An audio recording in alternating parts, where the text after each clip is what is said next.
Hello, it's the Liverpool Echoes Blood Red podcast. I'm Matt Addison with Paul Gorst, Theo, Squires and Richard Garnett, all with me for today's show. Liverpool won the FA Cup, of course, on Saturday, and such is the fixture schedule. We've already heard from Jurgen Klopp again since then for another pre-match press conference ahead of the visit to Southampton. Let's dive into the FA Cup final first, though, Gorsty. You were there, of course. Kostas Tsimikas with the winner for the Reds at the end. The perfect end to another gruelling game against Chelsea. But, of course, now the second cup final Liverpool have played this season and the second trophy already up for grabs.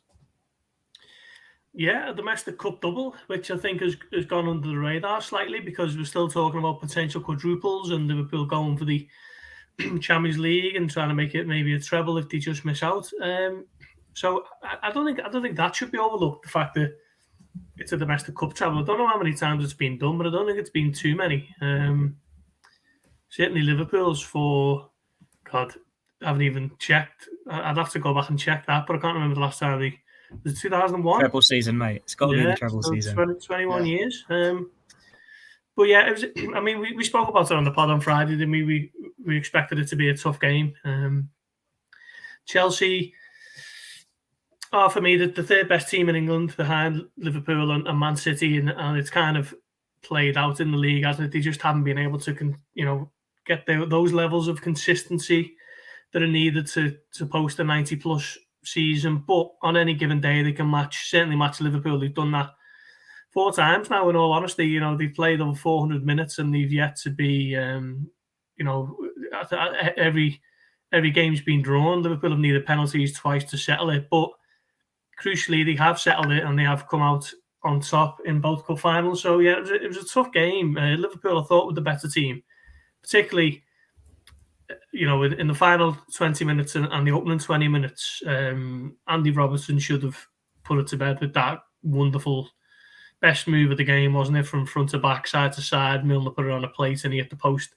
But generally, I thought Liverpool were worthy of the win. But it was always going to be tough, particularly with Chelsea looking to avoid that record of now being the only team to have lost 3 FA Cup finals in a row. They've got a lot of issues behind the scenes with the sanctions and players about to leave.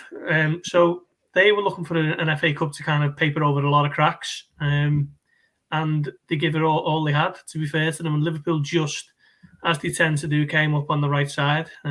So, yeah, a lot of tired legs, 1 or 2 injuries, muscle injuries, minor problems. But the 2-2 draw at the London Stadium on Sunday means they've just got to go again, haven't they, tomorrow night to Southampton. So, yeah, the big games just keep on coming. And I am looking forward to June, if I'm being honest, because it's been a long old season for us covering it. So I can only imagine how hard it's been for the players. But this is why you get into football, I'm sure, to be chasing these big trophies and massive games at the end of the season. Yeah, absolutely. It's not a bad position to be in, is it, Theo? It's obviously a domestic cup double now that we've already sort of mentioned, but there's been a bit of criticism in the past for Jurgen Klopp not taking these cups seriously, not giving them the respect that they deserve in some people's words, but nothing's really changed, has it, apart from the fact that Liverpool's squad has got a lot stronger, and I suppose the fact that Kostas Tsimikas was the match winner is probably all the evidence you need of that. Yeah, that's true. I think he's used 31 players in the FA Cup this season, and we've seen debuts for a couple of the youngsters. Obviously, when they started this cup run, is when the squad was riddled with COVID. So it was a very different 11 we saw out against Shrewsbury Town. But in both domestic cups, he's rotated his side this season. It's what Jurgen Klopp does, but it's not disrespect. It's just Liverpool have got a very strong squad, and it's about giving these players game time. As Kostas said, we're knackered just covering this. So how do these players feel when they're going to be doing 63 games this season? And it's the same for the League Cup. But these players who even not starting the final, they played a big part. Minamino's leading goal scorer in both domestic cups for Liverpool. Maybe the cup runs have been a bit kinder to them this year. They've not just been facing Chelsea or City or United in the earlier rounds. I think they've only, under Klopp, had a couple of lower league teams, really, who have been knocked out to. And that might have been Wolves, who won promotion a couple of years later. So they've always had really tough cup runs under Jurgen Klopp when they didn't have the numbers in reserve. But now they do, and it's helped that they can make 5 substitutions in these competitions as well. We saw that in the League Cup quarter-final where they were 3-0 down So he starts Cometio and a couple of the kids. We might need a bit more. Let's throw on some of the senior lads that are half. I think he did that in one of the FA Cup games as well when Max Waltman started. So it helps having all this added depth. And it's amazing how one signing can make you realise actually a Liverpool squad is a hell of a lot stronger than anyone realised. And that's Luis Diaz, who was superb again, by the way, at Wembley against Chelsea. But when you put that along with all the players coming back from injury, the fact that the three lads now who've got these knocks and maybe a doubt for Southampton and Wolves, it's the first time we've had multiple injuries for a long, long time, which we never thought we'd be able to say 12 months ago.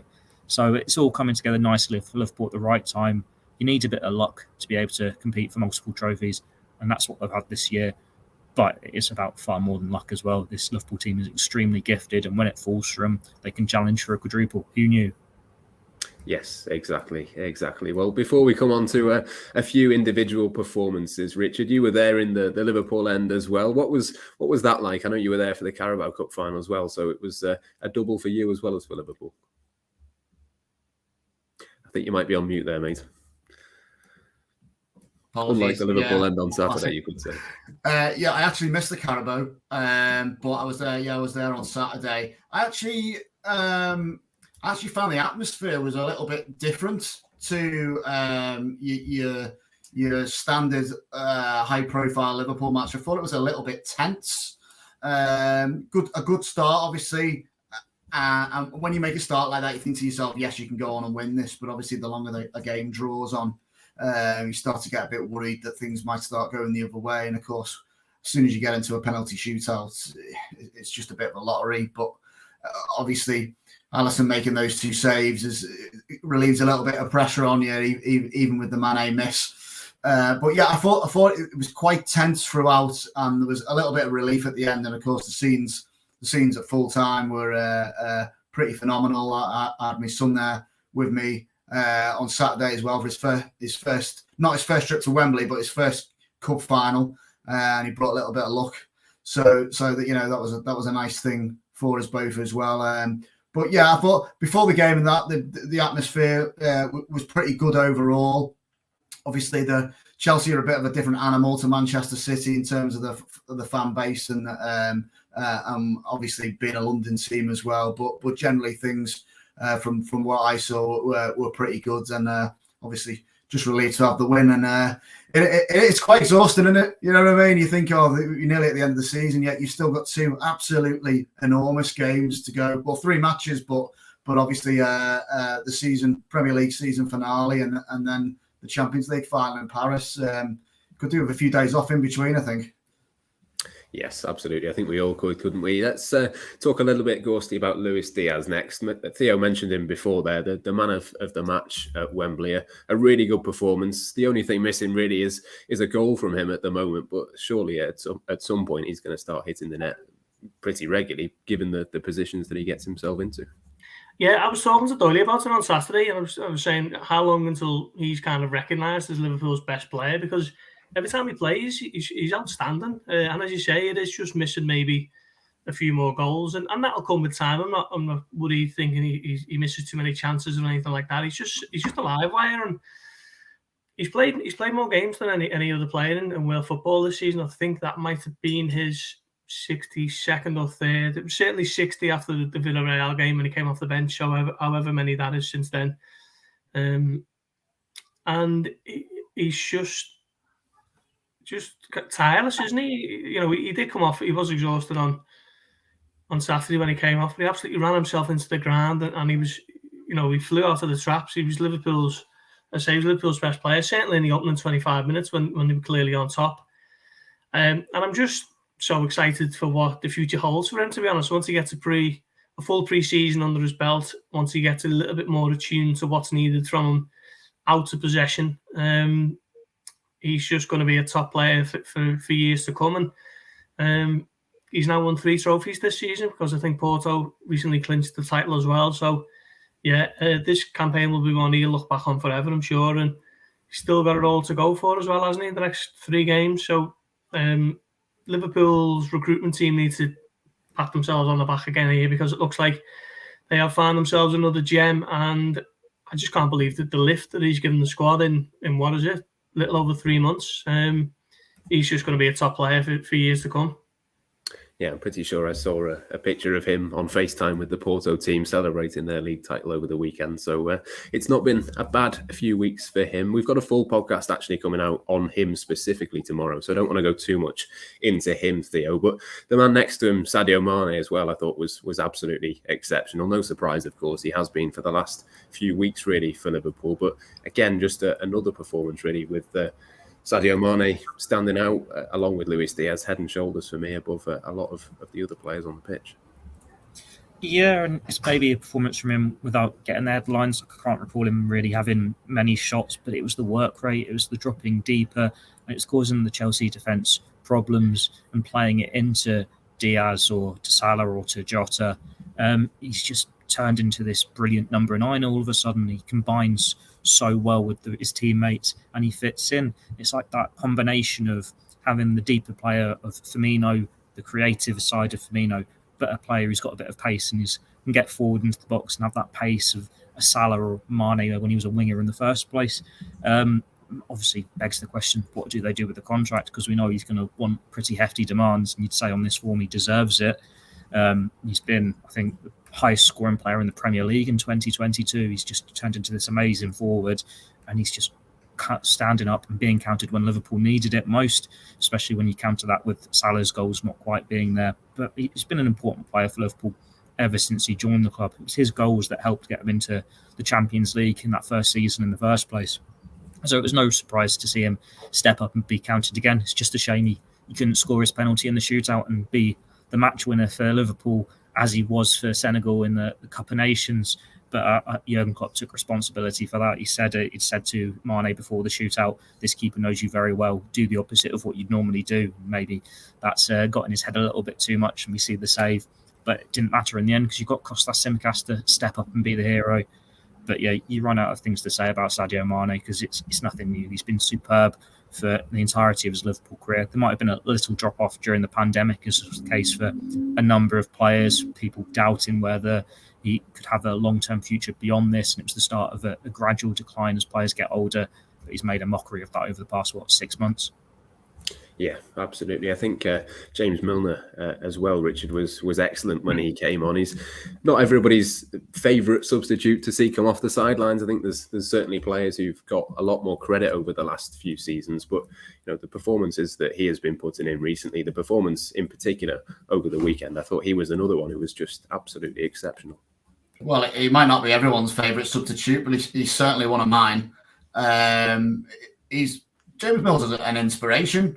He's what he's done and what he's achieved, and when he came to this club, it was like he's been at Manchester City. He's just like the end of his career. You know what I mean? He's finishing off here at Liverpool, but I think he's done more here than he did at Manchester City. And if you look back at his record over the course of his career, it'll stand up against anyone's.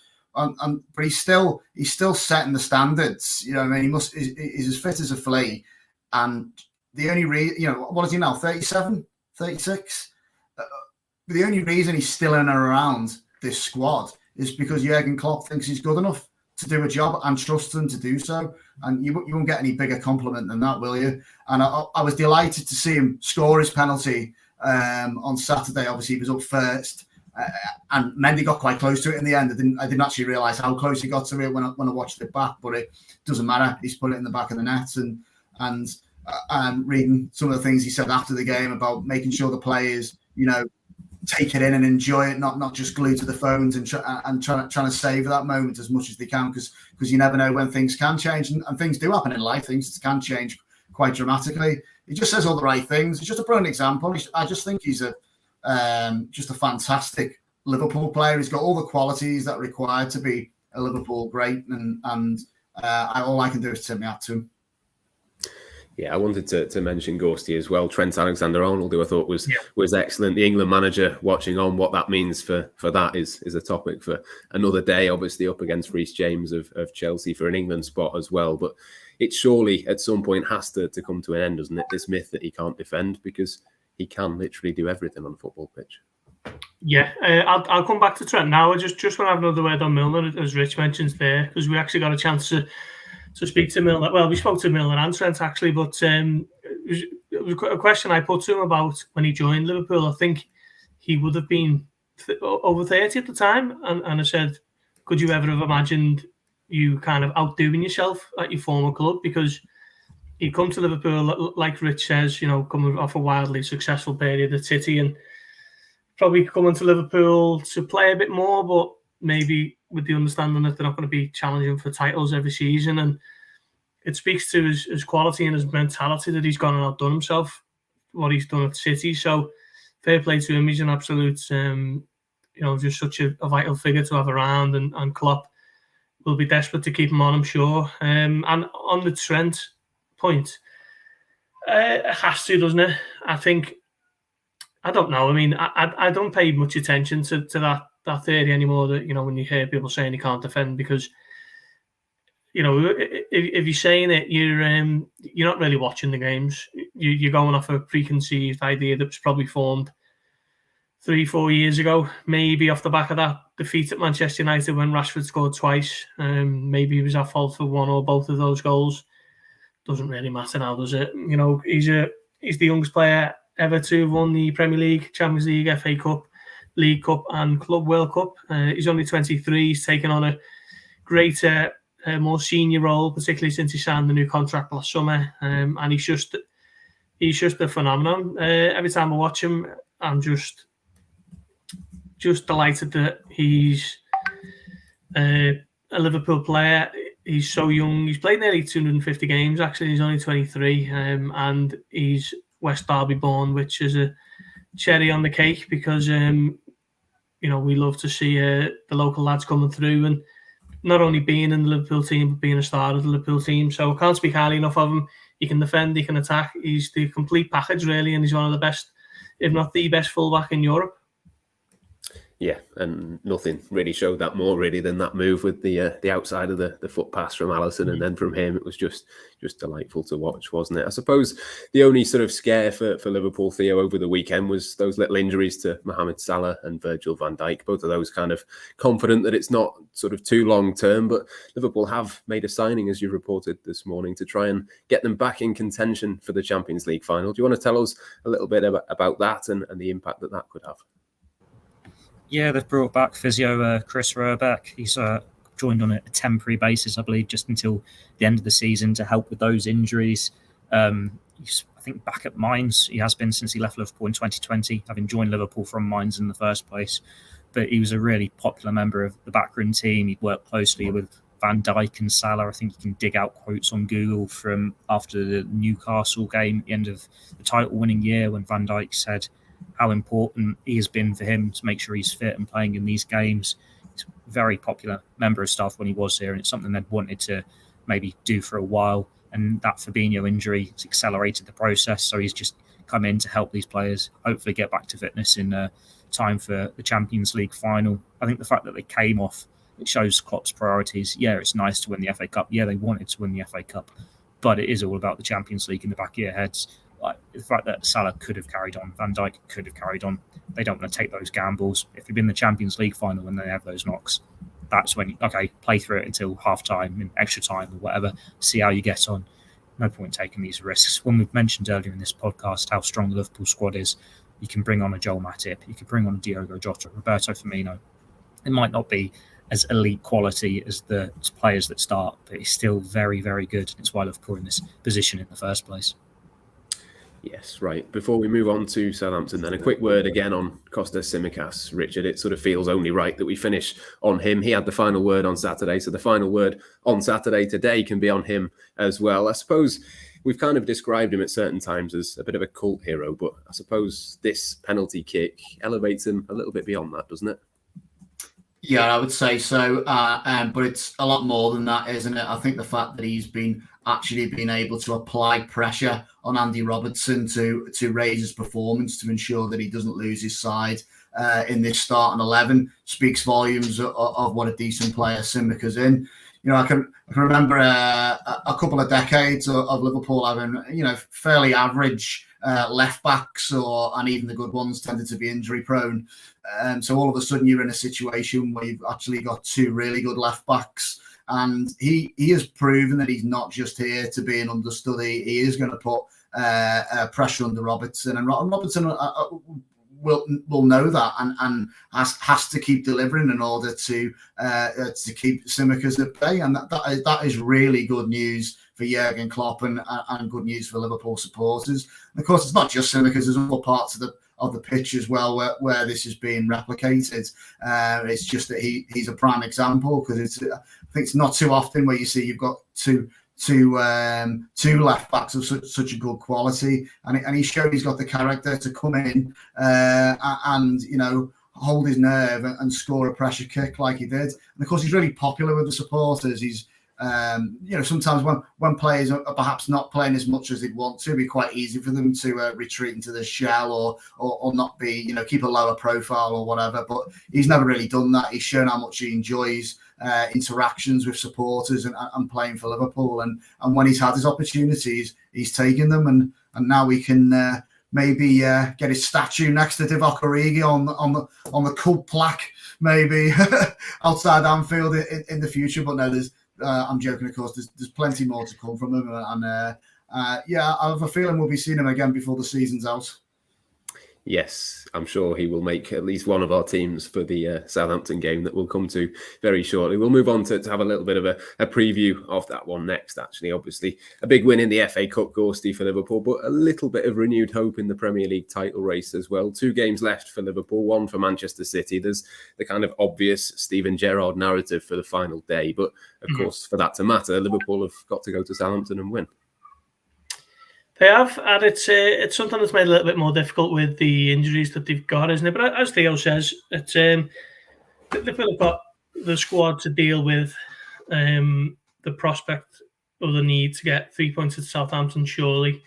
Jurgen Klopp was speaking today in his press conference, and it doesn't look like Salah or Van Dijk are going to be involved, but he wasn't worried about them for the Champions League final, which is obviously good news. I just think they've got the squad to be able to go to Southampton, keep the pressure on, and then just take it to the final day. And, when you're looking at it, at any point of this season, if you'd have said you're going into the final day with Liverpool still able to win the title, you'd have taken it no matter what stage of the season, certainly from January onwards. So Liverpool have just got to take care of their own business tomorrow. I must admit, at 2-0 yesterday, I was still a little bit apprehensive in terms of thinking that West Ham are going to pull off a win. I did just think if City could get an early goal in that second half, then it might be all to play for, and that was how it turned out. The Riyad Mahrez penalty could still be huge, couldn't it? But as much as you'd love to make a case for the story of Coutinho and Danny Ings combining for the Steven Gerrard win against Manchester City, they're just so strong at home, aren't they? They fly up the traps. They normally have a game done and dusted before 25 minutes, half an hour. I suppose Villa, from Liverpool's perspective, have just got to try and hang in as best they can, and then Liverpool take care of their own business against Wolves. But first things first, Tuesday night at St Mary's, and it's... someone said to me today, actually, they're actually quite glad that City drew and didn't win. It didn't lose because... Rather, they were glad that City drew rather than lost, because then you're in the kind of scenario of Liverpool chasing goal differences and trying to beat trying to beat Southampton 8-9-0, as ridiculous as it sounds, because we've seen that scenario in 2014. Then we were Crystal Palace, and now it came back to haunt them. So, yeah, Liverpool have just got to take care of their own business in the same way they have all season. It's no different from the prospects that have been in front of them, certainly since January onwards. So win tomorrow and then see what happens on Sunday. How much hope have you got, Theo? Is there a fairy tale ending, or is it just a case of Liverpool did their own job and whatever happens, happens? Yeah, Liverpool winning 9-0 tomorrow and Origi scoring 6. Okay. Yes, that's the final twist we want, with Gerrard coming on the pitch and maybe that footage of the Spanish manager in some game that went viral a couple of months ago, where he came on the pitch and stopped a counter-attack. Yeah. Steven Gerrard's going to do that in the last day to make sure City drop points. Liverpool have just got to do what they've done all season. Pile the pressure on, look after their own business, and then we'll see what City do. Klopp said it today, don't expect City to drop points at home. even when City weren't at their very, very best under Guardiola in the years before that, when they were in this sort of situation with their first title win, when it looked like they'd slip up against QPR, they found a way. They normally find a way, but never say never. If Liverpool win against Southampton, it's pressure on. And as Gorsty said, you just want to be in this situation where you've taken it to the last day. We've said it a number of times. They were 14 points behind at one point. To take it to the last day is an incredible achievement. It's quite nice, I suppose, that City did get it back. And like Gorsty said, you're avoiding that goal difference scenario. Also, just because it'd be rather painful to lose it on goal difference as well. At least if there's a point in it, it's a fair result. But never say never. Villa could go for it. They could be on the beach and they could get rolled over 6-0. Or they could have a bit of fight in it. They could go on want to end the season on their own terms. Coutinho, he's just signed a permanent contract with them, hasn't he? Maybe he'll end the season in style. We'll see. There's so many narratives here. Like Origi leaving at the end of his contract this summer. Is there going to be one final chapter for him, final twist to write his name into another Liverpool folklore legend sort of status? We'll see. Liverpool, you reckon even if they rotate, should beat Southampton, they should beat Wolves, but City will probably beat Aston Villa. Yeah, the other thing that comes into it is that I think Villa play midweek as well, don't they? So not exactly the ideal preparation for that kind of thing. But we'll come to that when we come to it, Richard. The only thing really that Liverpool can do is focus on themselves, but you'd probably expect there to be a few changes. We're just about to go through our team, so we won't sort of spend ages on it, but you'd imagine there would be a fair few changes for Liverpool against Southampton, wouldn't you? Against Southampton on Tuesday, I should say. There will definitely be changes, but I still think within the realms of the players who are fully fit, he's still got to put out his strongest side. I haven't. Maybe I'm just a blind optimist, but I just haven't written it off. I haven't written it off. Why on the 16th of May have Liverpool still got the opportunity to win a quadruple? It's just insane, but it's the truth. That's the fact of the matter. It is not inconceivable that Manchester City could fail to beat Aston Villa on the last day of the season. Manchester United's side of the 90s were pretty much ruined my teenage years. With all dominating side, unbelievable, would win everything. I was at Anfield that day in 1994 when Liverpool beat Blackburn Rovers, but Blackburn Rovers still won the league because United drew at West Ham United, and I think if Aston Villa can release their inner Ludek McCloskey, they will have a chance because he was the guy at West Ham who just kept everything out and held United to a point. And it's going to take something similar, some sort of superhuman efforts on behalf of Villa to keep out a Manchester City side who will be expecting to win the title. But strange things do happen. So if I was Jurgen Klopp, yeah, he's got injuries. He's got players that aren't fit, and he has got something big down the road as well in Paris. So he has to play the percentages on that. But I would not be making huge amount of changes. I would be putting out a side that you think will beat Southampton and then go for it on Sunday, because you never know what can happen. You've got to speculate to accumulate, as they say. And believe you me, if the unexpected happens on Sunday, we'll be talking about it for years to come. Yeah, it is very, very much still a possibility, isn't it? Hopefully that is the case, as you say, on Sunday, and Aston Villa can do Liverpool a favour. But, of course, with 2 trophies in the bag and a Champions League final still to come, either way, it's not been the worst season for Liverpool, to say the very least. But let's pick our team then for Southampton. Gorsty, I'll come to you first. Obviously, Alisson Becker in goal, but I'm going to make a couple of changes in my back four. What are you going to go for with yours? Well, we've got no Van Dijk, have we? So it's going to be Garnett and Matip. I'm weighing up whether to bring in Gomez, but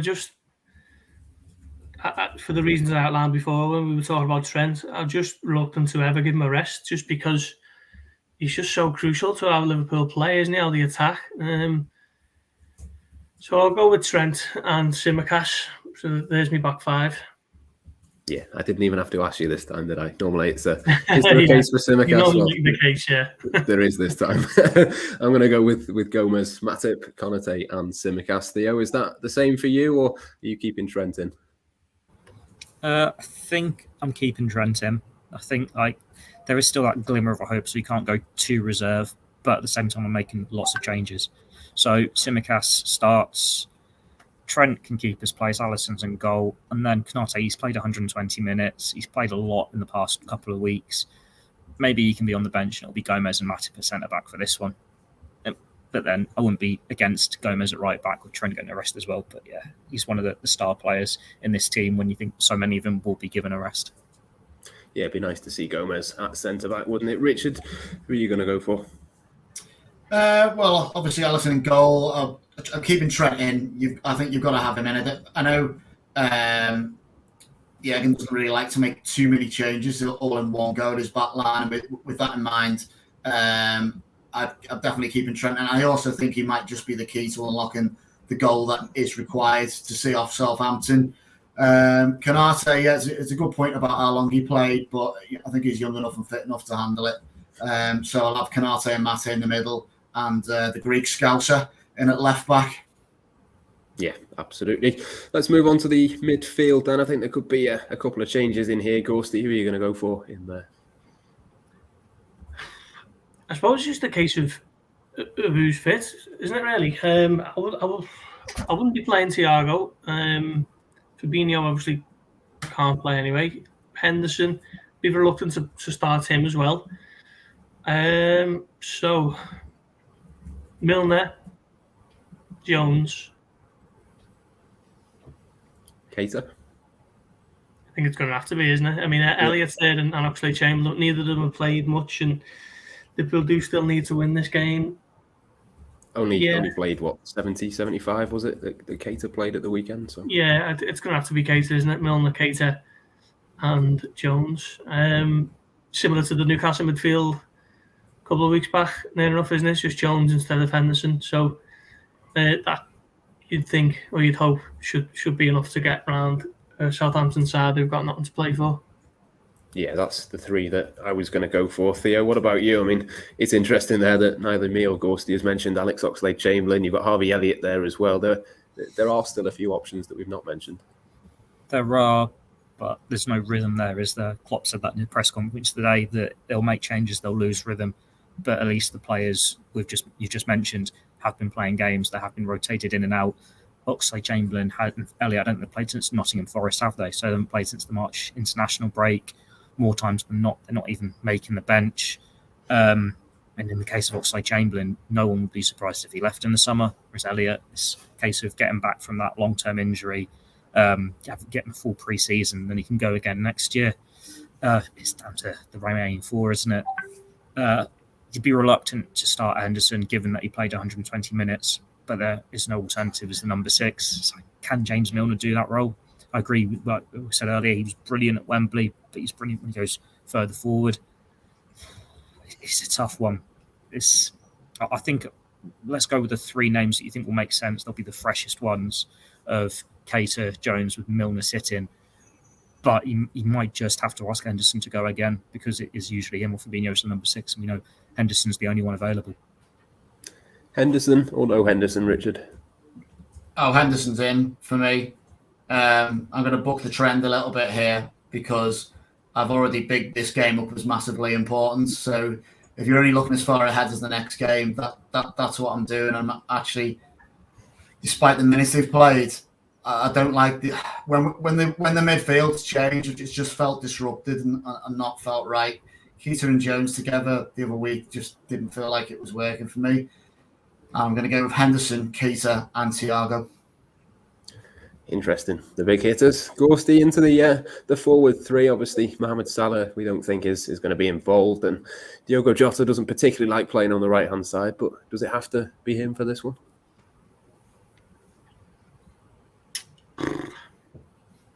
Yeah, I think so. I can't really make a case for Origi and or Minamino starting. Firmino was way off the pace, I thought, on Saturday. He just didn't really seem like he was anywhere near 100%. Are we asking Mane to go again? It's fraught, isn't it, with problems, this team selection, because it's such a tight turnaround. I think Liverpool are quite fortunate in that they're playing Tuesday and Sunday, because that's so much better than the dreaded Wednesday, Saturday afternoon that Klopp absolutely hates. But the flip side of that is it's so close to the FA Cup final as well, isn't it? After 120 grueling minutes. Yeah, I think Jota's going to have to play. Do you know what? I'm going to play Origi and Mane. Interesting. I'm going to go Jota, Firmino and Diaz, I think, but definitely think we'll see Origi at some point on the bench. Theo, which three for you? I've already told you, Origi scoring 6 and scoring about that goal difference. So and how many is Minamino scoring? Minamino's only a sub for this. I know it's his former club, but as I was saying about rhythm, don't really want to throw him in when he's not played in weeks. I thought Jota actually did really well on the right against Chelsea. He was unlucky, wasn't he, with one chance that he just fizzed wide. He was linking up well. He's finding it not as explosive form from earlier in the season, but considering he looked a bit shaky after that injury, he's getting a bit back to his best. So Jota can start on the right. And it's going to have to be Firmino down the middle. Origi's going to have to go on the left. When you've got those doubts over like Mohamed, Salah, you can't put the pressure on Sadio Mane, I think, to keep playing again, because then you're risking him getting a knock as well. And then when you're having both of them potentially doubts for that Champions League final, it's not worth it. Just protect Sadio Mane, protect Diaz, knowing you can bring him off the bench with half an hour to go, and then he can start against Wolves. You've still got faith that Firmino, Origi, Jota, front three's got goals in it. He can do a job, hopefully. We'll see.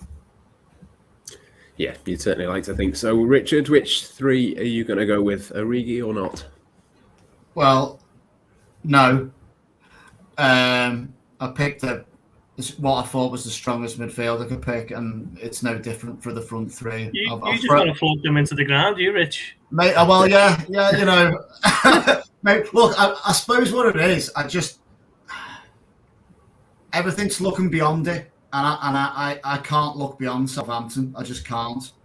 And they need, if you can get that game boxed early and then make changes, then that's just my approach to it. What I'm worried about is a situation where you laboured for an hour and then you're trying to bring your big guns on to win it, and then you run out of time or something like that. I don't know what it is. I'm worried about it. So. I've got Diaz on the right, Mane down the middle and Jota on the left. Sorry, Diaz on the left, Jota on the right and Mane down the middle. Sorry, Sadio.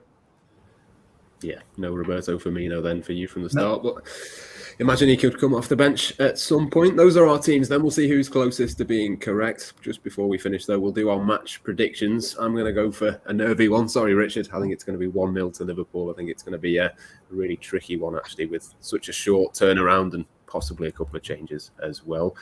Gorsty, 1-0 for me. What are you going to say? See, I was going to say that this is the type of game that City playing and they've won it after half an hour, but City actually drew at Southampton, didn't he? That was the game where you just kind of started to think maybe something's brewing here, but yeah, they don't have the goal difference issue to really overly concern themselves with. So yeah, maybe 2-0. Theo, Liverpool win? 9-0. Southampton haven't done that this season. I think along with Wolves, who are the two teams Liverpool got left, bottom of the form table over the last 10 games, apart from Watford and Norwich, the two relegated teams. So, yeah, let's believe in miracles. I'm sticking with 9-0. Southampton have done it for the past 2 years. Let's see it again. It'll be nice. Get the goal difference back anyway, just for that bit of insurance. 9-0. Okay, I was not expecting you to say that. Richard, are you closer to 1-0 or 9-0? Thought I was wild. I'm still sleep deprived after Wembley, clearly. Didn't get back until 4. Oh, okay. Tell me about it. I'm not going to say 9-0. I'm not going to say 1-0. But I do fancy Liverpool, because of the strong team I've selected. I do fancy Liverpool to try and do a job on this in the first half. And I'll say, after going around the houses, I'm just going to agree with Gorst and say 2-0. But I think they will try and get the job done early and then manage the game from there on. That's my take on it. Yeah, that'd certainly be ideal, wouldn't it? Well, 4 Liverpool wins for all of us predicted. Hopefully that does come true and we take it to the last day. We'll have, of course, more on that over the next couple of days. Plenty more stuff to come across all of the usual places, pre and post-match as well. There's some interviews with Jordan Henderson and Andy Robertson on the Blood Red channel. If you haven't spotted those yet, do go across and check those out. The usual content around Southampton to come as well on Tuesday. Until next time, though, from all of us here, it's goodbye for now.